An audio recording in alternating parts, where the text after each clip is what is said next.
Hello! Hi! Welcome to our channel. Story నీకోసం. రచయిత మోసిన్ గారు. కథలోకి వెళ్ళిపోదాం. ఏం జరిగింది స్వీటీ? అడిగాడు మళ్ళీ అయాన్. అది అది అంటూ టెన్షన్ పడుతుంది వాన్షి. ఎందుకు అంతలా టెన్షన్ పడుతున్నావు? అన్నాడు సీరియస్గా. ఆ అది ఇవాన్ కిస్ చేశాడు అంది తలదించుకొని. అలాగే చూశాడు తన్ని అయాన్. అయాన్ ఏం మాట్లాడకపోయేసరికి తల ఎత్తి పైకి చూసింది. తనని చూసి నవ్వుతున్నాడు అయాన్. ఎందుకు అలా నవ్వుతున్నావు? అడిగింది పప్పీ ఫేస్తో ఇవాన్షి. లేకపోతే ఏం చేయాలి నీ పిచ్చితనానికి? అడిగాడు నవ్వుతూ. నేనేం పెట్టలేదు, తనే పెట్టాడు అంది ఏడుపు మొహంతో. మొద్దు అంటూ తల మీద ఒక్కటి వేసి, నీకు ఇవాన్ ఇష్టమా కాదా? ఇవాన్కి నువ్వంటే చాలా ఇష్టం. మీ ఇద్దరు ఒకరిని ఒకరు ఇష్టపడుతున్నప్పుడు అలాంటిదెందుకు? నువ్వెందుకు అంత అంబారసింగ్గా ఫీల్ అవుతున్నావు? అన్నాడు అయాన్. నేను తనకి సెట్ అవ్వనయాన్ అంది డల్గా. మీరిద్దరూ మేడ్ ఫర్ ఈచ్ అదర్లా ఉంటారు.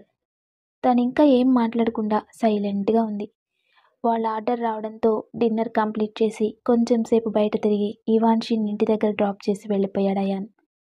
ఇవాన్షి తన రూమ్లోకి వెళ్ళి ఫ్రెష్ అయి బెడ్ ఎక్కింది. ఇవాన్ పెట్టిన కిస్నే గుర్తు రావడంతో పిచ్చి పడుతుంది తనకి. ఆ ఆలోచన నుండి డైవర్ట్ అవ్వడం కోసం సాంగ్స్ పెట్టుకొని పడుకుంది. ఏంటిది ఎప్పుడూ లేనిది ఇంత కోపంగా ఉంది అనుకుంటూ వెళ్ళారు దాక్షాయణి గారు. ఏమైంది రీనా అంత కోపంగా ఉన్నావు? అడిగింది. ఏమైందా? బావా ఆ ఇవాన్షిని అంటూ ఆగి, బావా తనని ఇష్టపడుతున్నాడు అంది పళ్ళు బిగబట్టి. ఏంటే నువ్వు మాట్లాడుతుంది? అడిగారు అర్థం అవ్వక. అవునత్తయ్య, బావ తన్ని హాస్పిటల్లో కిస్ చేయడం నేను చూశాను అంది కోపంగా బెడ్ మీద పిల్లో విసిరేసి. ఆగవే, ఇందుకేనా అంత కోపంగా ఉన్నావు? అన్నారు దాక్షాయణి గారు. అదేంటత్తయ్య అంత కూల్గా అంటున్నావు? అంటే నీకు కూడా ఆ ఇవాన్షిని కోడలుగా చేసుకోవాలనుందా? అంది ఏడుస్తూ. ముందు ఆ ఏడు పాపవే అంది తన్ని బెడ్ మీద కూర్చోబెట్టి. నువ్వు ముందు ఈ కోపాన్ని తగ్గించుకో. ఇవాన్కి నచ్చేలా ఉండు. తనతోనే ఎక్కువగా ఉండు. ఇవాన్షిని కలవకుండా చూడు. వాడే నీ దారిలోకి వస్తాడు. ఏమంటావు? అన్నారు దాక్షాయణి గారు. ఈవిడ చెప్పింది కూడా నిజమే అనుకుంటూ అలాగే అత్తయ్య అంది రీనా. వెళ్ళు, వెళ్ళి ఫ్రెష్ అవ్ అంటూ బయటికి వెళ్ళారు దాక్షాయణి గారు. ఇవాన్ టిఫిన్ చేసి కార్ కీస్ తీసుకొని వెళ్తుంటే బావా అని పిలిచింది రీనా. గుమ్మం దగ్గరే ఆగి వెనక్కి చూశాడు ఇవాన్. బావా నన్ను గుడికి తీసుకెళ్ళవా? అడిగింది దగ్గరకు వెళ్ళి. నువ్వే వెళ్ళరా రీనా అన్నాడు. ప్లీజ్ బావా నీతో వస్తాను, తీసుకెళ్ళవా? అంది రీనా. ఓకే కమ్ అంటూ కారు దగ్గరికి వెళ్ళాడు.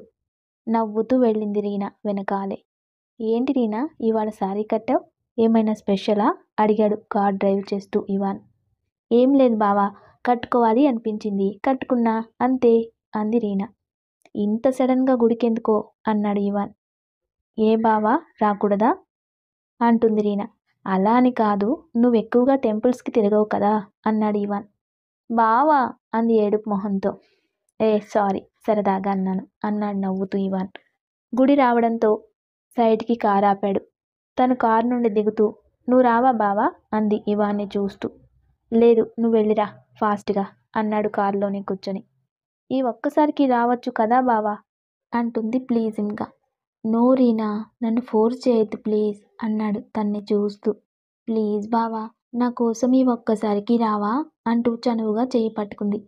ఇక తప్పక వెళ్ళాడు రీనా వెంట గుడిలోకి. బావా ఇవాళ నీకు డ్యూటీ ఉందా అని అడుగుతుంది రీనా. ఉంది రీనా, ఒక సర్జరీ చేయాలి. ఎందుకు అన్నాడు ఇవాన్. హాస్పిటల్కి వెళ్ళాలని లేదు బావా, మూవీకి వెళ్దామని అడిగాను. నువ్వు సర్జరీ అన్నావుగా అంది డల్గా. ఓకే సర్జరీ అయిపోయాక తీసుకెళ్తానులే అంటూ దేవుడికి దండం పెట్టుకున్నాడు ఇవాన్. స్వామి ఎలా అయినా నా బావకి నాకు పెళ్లి జరిగేలా చూడవా స్వామి అంటూ గట్టిగా మొక్కుతుంది రీనా. రీనా కళ్ళు మూసుకొని ఉండడంతో సైలెంట్గా నిలబడ్డాడు ఇవాన్. పూజారి గారు ప్రసాదం పెడుతుంటే ఇద్దరూ తీసుకొని వెళ్ళి ఒక పక్కన కూర్చున్నారు. బావా నేను శారీలో ఎలా ఉన్నాను? నువ్వింకా చెప్పలేదు అంది అలకగా ఫేస్ పెట్టి. నన్ను అడుగుతున్నావేంట్రీనా అన్నాడు ప్రసాదం తింటూ.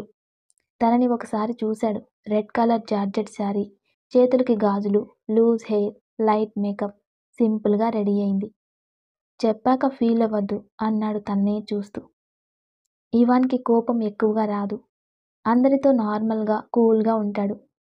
పాజిటివ్ క్యారెక్టర్ ఇవాన్ది. చెప్పాక మళ్ళీ నువ్వు ఫీల్ అవ్వద్దు మరి అన్నాడు ఇవాన్. ఏం అవ్వనులే బావా, చెప్పు అంది ఫుల్ యాంగ్జైటీగా. ఇవాళే కాస్త ఆడపిల్ల ఉన్నావు నువ్వు అన్నాడు నవ్వు ఆపుకుంటూ. బావా అంటూ ఏడుపు మొహం పెట్టింది రీనా. అయినా నీకు అలవాట్లేని ఈ శారీ ఎందుకు కట్టుకున్నావే నువ్వు?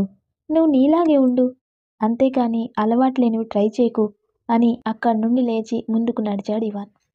అంటే నీకు నచ్చలేదా బావా? నీకు నచ్చాలనే కట్టుకున్నాను. నిన్నంత ఈజీగా ఆ ఇవాన్షికి దక్కనివ్వను బావా అనుకుంటూ ఇవాన్ వెనకాలే నడిచింది రీనా.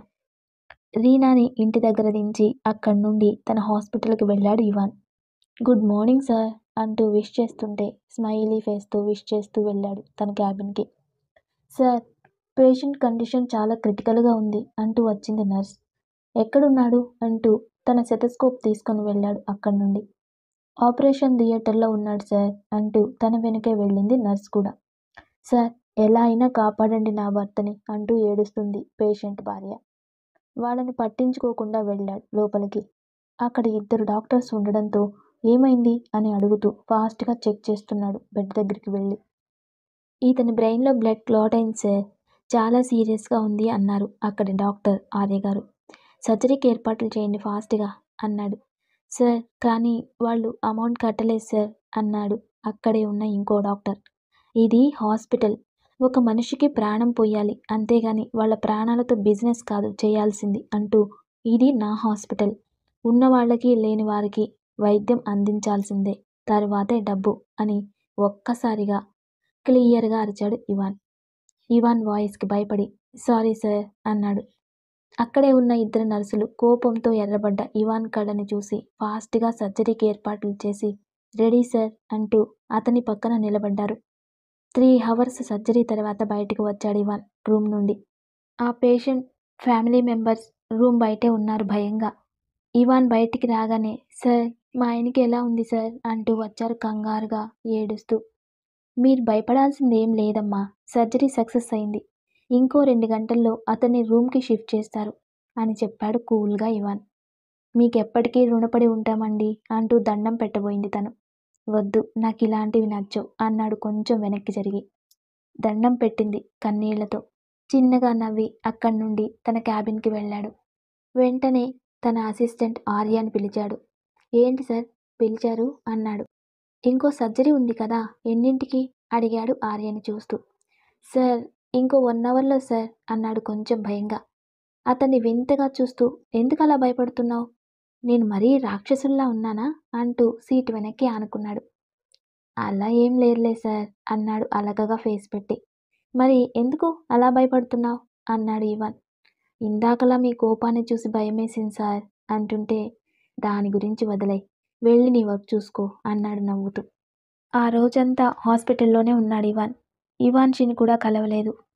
సరే, నైట్ అన్నా కలవాలి అనుకుని తను వర్క్ చేస్తున్న హాస్పిటల్ దగ్గరికి వెళ్ళాడు. ఇవాన్షి ఎప్పుడో ఇంటికి వెళ్ళిపోయింది అనడంతో అక్కడి నుండి ఇవాన్ కూడా వెళ్ళిపోయాడు. ఇంటికి వెళ్ళిన ఇవాన్ ఫ్రెష్ అయి డిన్నర్ చేసి తన రూమ్కి వెళ్ళాడు. అమ్మాడితో ఇవాళ అస్సలు కలవలేదు, కనీసం మాట్లాడలేదు కూడా అనుకుంటూ కాల్ చేశాడు. ఇవాళ ఇవాన్ ఏంటి మాట్లాడలేదు, కనీసం మెసేజ్ కూడా లేదు, నన్ను మర్చిపోయాడు, నేను మెసేజ్ రిప్లై ఇవ్వకపోతే కాల్ చేయడా అనుకుంటూ మొబైల్ చూస్తున్న తనకి అప్పుడే కాల్ వస్తుంది ఇవాన్ నుండి. ఇవాన్ నేమ్ చూడగానే ఫుల్ యాంగ్జైట్మెంట్తో కాల్ లిఫ్ట్ చేసింది. హలో అంటూ. అమ్మాడి, నువ్వు ఇంకా పడుకోలేదా అన్నాడు తన వాయిస్ వినగానే పెదవుల మీద నవ్వుతూ. అంటుంది ఇవాన్షి. నా కాల్ కోసమే వెయిట్ చేస్తున్నావు కదా అడిగాడు రొమాంటిక్ వాయిస్తో. నీకోసం ఎందుకు ఎదురు చూస్తాను, నాకు నిద్ర రాలేదు అందుకే మొబైల్ చూస్తున్నాను అంది అతనితో చెప్పకుండా. ఓ అవునా అంటూ సాగదీశాడు ఇవాన్. బాగా అలసిపోయినట్టున్నారు, వెళ్ళి రెస్ట్ తీసుకోండి అంటుంది ఇవాన్షి. కొంచెం సేపు మాట్లాడొచ్చు కదే అన్నాడు అప్పుడే కాల్ కట్ చేయడం ఇష్టం లేక. అవునా, సరే అలాగే చెప్పు అంటుంది ఇవాన్షి. ఆర్గనైజ్ హోంవర్క్ ఎక్కడి దాకా వచ్చింది ఏంటి అన్నాడు ఇవాన్. ఇంకో 2 డేస్లో ఇంటి పని కంప్లీట్ అవుతుంది, తర్వాత అందులో వర్క్ చేయడానికి కొంతమంది వర్కర్స్ని పెట్టాలి అంటుంది. ఇవాన్ తను చెప్పేవి వింటూ మధ్య మధ్యలో అతని సలహాలు చెప్తూ ఉన్నాడు. ఇద్దరూ చాలాసేపు మాట్లాడుకుంటూ ఉండడంతో ఇవాన్షికి నిద్రొస్తుండడంతో ఇక పడుకుంటాను ఇవాన్ అంటుంది. ఓకే, గుడ్ నైట్ అంటూ కాల్ కట్ చేసి వేరే ఎవరికో కాల్ చేసి చాలాసేపు మాట్లాడి రేపు ఈవినింగ్ లోపు రెడీ చేయండి అన్నాడు. అలాగే సార్ అన్నారు అవతల వైపు. ఓకే, అమౌంట్ని అకౌంట్కి ట్రాన్స్ఫర్ చేస్తాను అంటూ కాల్ కట్ చేశాడు. నెక్స్ట్ ఇవాన్షికి కాల్ చేసి అమ్మడి ఎక్కడున్నావు అన్నాడు. హాస్పిటల్లో ఉన్నాను. ఎందుకు ఇవాన్ అంటుంది ఇవాన్షి. ఏం లేదు, నేను కిందే ఉన్నాను, ఒకసారి బయటకు వస్తావా అన్నాడు. కానీ ఎందుకు అంటుంటేనే కాల్ కట్ చేసేశాడు ఇవాన్. అస్సలు మారడు వీడు అనుకుంటూనే తన హ్యాండ్ బ్యాగ్ తీసుకొని వెళ్ళింది కిందికి. ఇవాన్ కార్లోనే ఉన్నాడు. ఎందుకు రమ్మన్నావు అంది కార్ డోర్ తీసి. ఎక్కు, బయటికి వెళ్దాం అన్నాడు ఇవాన్. ముందు సీట్లో కూర్చున్న ఇవాన్షి సీట్ బెల్ట్ పెట్టుకుని ఇవాన్ వైపు చూసింది. స్మైల్ చేసి కార్ని ముందుకు దూకించాడు. ఎక్కడికి అని కూడా అడగలేదు, బయటికి చూస్తూ కూర్చుంది. ఇవాడెక్కడికి తీసుకెళ్తున్నావు ఇవాన్? ఒకసారి ఇవాన్షిని చూసి ముందుకు చూస్తూ వెళ్తున్నాం కదా, ఇంకెందుకు అడుగుతున్నావు అన్నాడు ఇవాన్. చెప్పొచ్చు కదా అంటుంది ఇవాన్షి. కాసేపట్లో చూద్దువులే అన్నాడు ఇవాన్. ప్లీజ్ ఇవాన్, చెప్పొచ్చు కదా అంటుంది. ఇవాన్షి మొబైల్ రింగ్ అవుతుంటే కాల్ లిఫ్ట్ చేసింది. ఎక్కడున్నావు స్వీటీ అంటూ అయాన్. ఇవాన్తో బయటకు వచ్చాను అయాన్ అంటుంది ఇవాన్షి.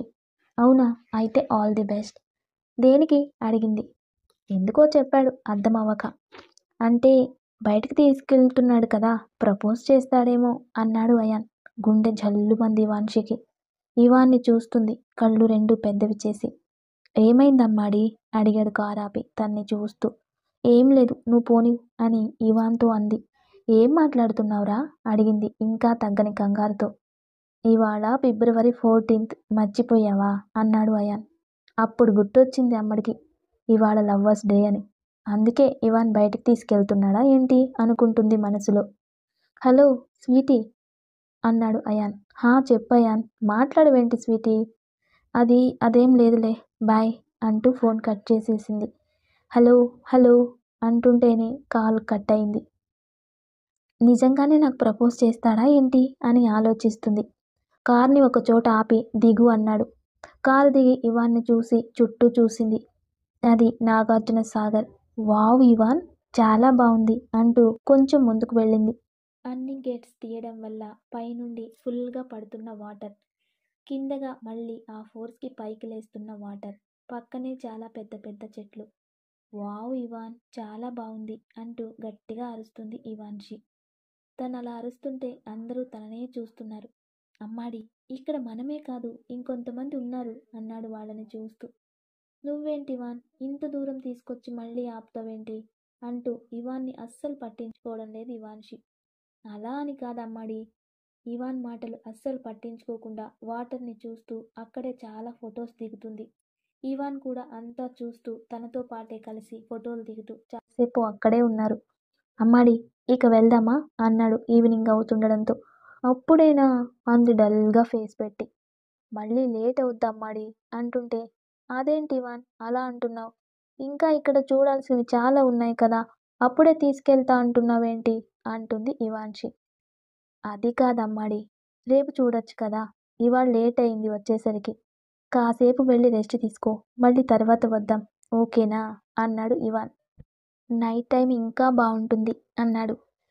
నైటా? అమ్మకు తెలిస్తే చంపేస్తుంది. అసలే చెప్పకుండా వచ్చాను, మళ్ళీ ఇక్కడే ఉంటే తిట్లు బాగానే పడతాయి నాకు అంటుంది ఇవాన్షి. పర్లేదులే, నా కోసం ఈ ఒక్కసారి తిట్టించుకో అమ్మాడి అన్నాడు వస్తున్న నవ్వుని ఆపుకుంటూ. ఒక్కసారేనా? నీతో బయటికి వచ్చిన ప్రతిసారి తిట్టించుకుంటూనే ఉన్నాను. ఎప్పుడూ లేట్గానే తీసుకెళ్తావు ఇంటికి, ఇప్పుడు ఇంకా ఎక్కువ తిడుతుంది అంది ఏడుపు మొహంతో ఇవాన్షి.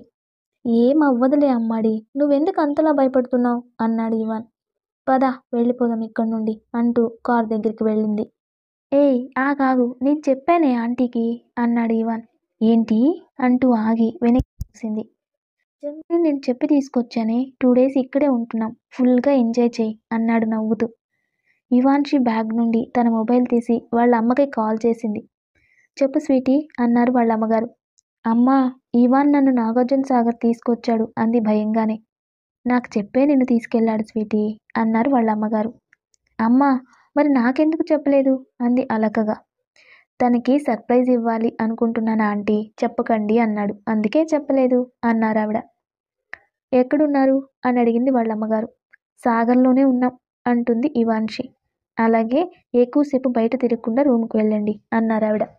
అలాగే అమ్మా, బాయ్ అని కాల్ కట్ చేసి ఇవాన్ వైపు చూసింది. హ్యాండ్స్ ఫోల్డ్ చేసి తన్నే చూస్తున్నాడు స్మైలీ ఫేస్తో. ఇవాన్, నన్ను కాసేపట్లో భయపెట్టేశావు కదా అంటూ తరుముతుంది వెనుకగా. నేను సర్ప్రైజ్ అన్నానమ్మాడి, చెప్తే ఏం సర్ప్రైజ్ అవుతుంది? ఇక్కడికి రాగానే నువ్వెంత ఫుల్ యాంగ్జైటీగా ఫీల్ అయ్యావు. చెప్తే నార్మల్గానే ఉండేదానివి కదా, అందుకే చెప్పలేదు అన్నాడు తనకి దొరకకుండా పరిగెడుతూ. ఇవాన్ని పట్టుకోలేక ఆయాసంతో అక్కడే ఒకచోట కూర్చుంది ఇవాన్షి. తనని చూసి నవ్వుతూ, ఎందుకే నన్ను పట్టుకోవాలని చూస్తున్నావు అంత ఆయాసపడుతూ? నేను నీకు దొరకనని తెలిసి కూడా అన్నాడు ఇవాన్. ఇవాన్ అలా అనేసరికి ఇవాన్షికి కళ్ళల్లో నీళ్లు తిరిగాయి. వాటిని చూసిన ఇవాన్, అమ్మాడి, నేనేదో సరదాగా అన్నానమ్మా, ఎందుకు ఇప్పుడు ఏడుస్తున్నావు? ప్లీజ్ మా, నన్ను కొట్టాలి అంటే కొట్టు కదా, అంతేకాని ఇలా ఏడవకురా, ప్లీజ్ రా అన్నాడు కన్నీళ్లు తుడుస్తూ. ఇంకోసారి అలా అంటావా అంటూ కొడుతుంది ఇవాన్ని ఏడుస్తూ. సారీరా, సారీ మా, ఇక ఆపవే ప్లీజే, రూమ్కి వెళ్ళి ఫ్రెష్ అవుదాం పద అంటూ అక్కడి నుండి ఇవాన్ బుక్ చేసిన రూమ్కి స్టార్ట్ అయ్యారు ఇద్దరు. రూమ్ ఎక్కడ బుక్ చేసావు ఇవాన్ అని అడిగింది. విజయ్ విహార్. అదెక్కడా అంటుంది. ఇక్కడే, అది కూడా చాలా బాగుంటుంది అంటూ లోపలికి తీసుకెళ్లాడు కార్ని. కారు దిగి మొత్తం చూసింది. లెఫ్ట్ సైడ్ మొత్తం గార్డెన్, రైట్ సైడ్ ఉయ్యాలలు, వాటి ఎదురుగా ఐస్ క్రీమ్ పార్లర్, దాని పక్కన రూమ్స్. వావ్ ఇవాన్, చాలా బాగుంది ఇక్కడ కూడా అంటూ ఉయ్యాల దగ్గరికి వెళ్తుంది ఇవాన్షి పరుగు పరుగున. అమ్మాడి, ఎక్కడికి అన్నాడు. ఉయ్యాల ఇవాన్ అంటూ వెళ్ళింది ఇవాన్షి. తన వెనుకే ఇవాన్ కూడా వెళ్ళాడు. ఉయ్యాలలో కూర్చొని ఊగుతుంది ఇవాన్షి. తనని ఇష్టంగా ఊపుతున్నాడు వెనుక నుండి ఇవాన్. నువ్వు కూడా ఉయ్యాల్లో కూర్చో ఇవాన్ అంటూ నీకో ఉయ్యాల చూపించింది. వద్దులే, నేను ఊపు అన్నాడు నవ్వుతూ. ఇంకా గట్టిగా ఊపు అంటూ చిన్న పిల్లలా ఊపించుకుంటుంది ఇవాన్షి. అక్కడి నుండి రూమ్కి వెళ్ళారు ఇద్దరు. అదేంటి ఇవాన్, ఒక్క రూమ్నే తీసుకున్నావు అంటుంది ఇవాన్షి. అవునా, డబుల్ బెడ్తో ఒకే రూమ్ తీసుకున్నాను. ఇద్దరం ఒకే రూమ్లో ఉంటే ఏమనుకుంటారు ఇవాన్ నా గురించి అని సీరియస్ అయ్యింది ఒక్కసారిగా. ఇక్కడ రూమ్స్ అన్నీ బుక్ అయ్యాయి, ఇదొక్కటే అతి కష్టం మీద దొరికింది మనకి అన్నాడు డల్గా ఫేస్ పెట్టి. ఇంకో హోటల్ చూడొచ్చు కదా అంటుంది తను. ఇక్కడ ఇదే ఫేమస్ హోటల్ అమ్మాడి అంటూ రూమ్ అంతా చూసి, నేను రూమ్లోనే ఉంటాను ఇవాన్, నువ్వు బయట ఉంటావా అని నవ్వుని కంట్రోల్ చేసుకుంటూ వెళ్ళి బాల్కనీ డోర్ని ఓపెన్ చేసి చూసింది. అంటే నన్ను బయటికి గెంటేస్తుందా ఏంటి అని మనసులో అనుకుంటుంటే ఇవాన్ అని పిలిచింది ఇవాన్షి. ఏంటమ్మాడి అన్నాడు కంగారుగా. ఇలా రా ఒకసారి అంది ఇవాన్షి. ఏంటే అంటూ దగ్గరికి వెళ్ళాడు. అటు చూడు అంటూ తను చూసే వైపు చూపించింది. మొత్తం సాగర్ వాటర్, చాలా బాగుందమ్మాడి. ఇవాన్, వాటర్ దగ్గరికి వెళ్దాం రా అంది. నో అమ్మాడి, ఇప్పుడు నీకు ఇంకో సర్ప్రైజ్ ఉంది, వెళ్ళి రెడీ అవ్వు అంటూ తను తెచ్చిన కవర్ అమ్మాడి చేతిలో పెట్టి తనని రూమ్లోకి తోసి అక్కడే కూర్చున్నాడు ఇవాన్. ఈ సీన్తో ఈ ఎపిసోడ్ కంప్లీట్ అవుతుంది. వీడియో లైక్ చేయండి, షేర్ చేయండి, కామెంట్ చేయండి. Love you all. Thank you.